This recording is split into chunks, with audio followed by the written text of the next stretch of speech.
உலக முதலீட்டாளர் மாநாட்டில் தொழில் நிறுவனங்களுக்கு பல கோரிக்கைகள் இருக்கின்றன. அவற்றை பட்டியலிட்டால் ஒற்றைச்சாளர முறையில் தொழில் தொடங்க அனுமதி வேண்டும் என்பதுதான் முதன்மையான ஒன்றாக இருக்கிறது. ஒற்றைச்சாளர முறையில் அனுமதி தருவதற்கான முதற்கட்ட முயற்சியில் தமிழக அரசின் தொழில்துறை இறங்கியுள்ளது. அது குறித்து விரிவாக பார்க்கலாம். தமிழகத்தில் சிறு குறு மற்றும் நடுத்தர நிலைக்கு மேற்பட்ட தொழில் ஒன்றை தொடங்குவது என்றால் அதற்கு குறைந்தபட்சம் 20 அரசு துறைகளில் இருந்து அனுமதி பெற வேண்டும். தற்போதுள்ள நடைமுறைப்படி அனைத்து அரசு துறைகளிலும் அனுமதி பெற்று தொழில் தொடங்குவது என்பது ஆரம்ப மூலதன செலவை கணிசமாக அதிகரிக்கும் விஷயமாக உள்ளது.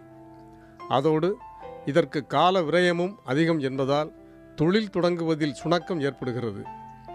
இதை தவிர்ப்பது மட்டுமே புதிய தொழில்களை தமிழகத்தை நோக்கி ஈர்ப்பதற்கு உதவும் என்கின்றனர் தொழில் வல்லுநர்கள்.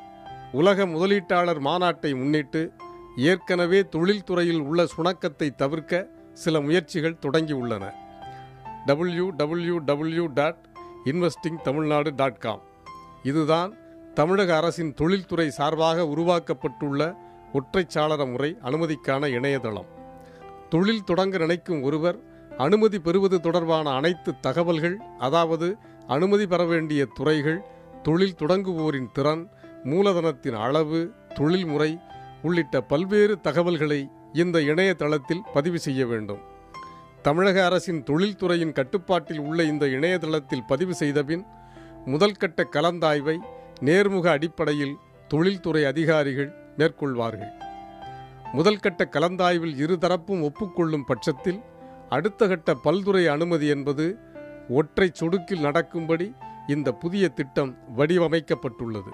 இன்னும் கூடுதல் சிறப்பாக தொழில் தொடங்குவதற்கென்று ஒரு தனி மொபைல் அப்ளிகேஷன் உருவாக்கப்பட்டு வருவதாக தெரிவிக்கின்றனர் தொழில்துறை அதிகாரிகள்.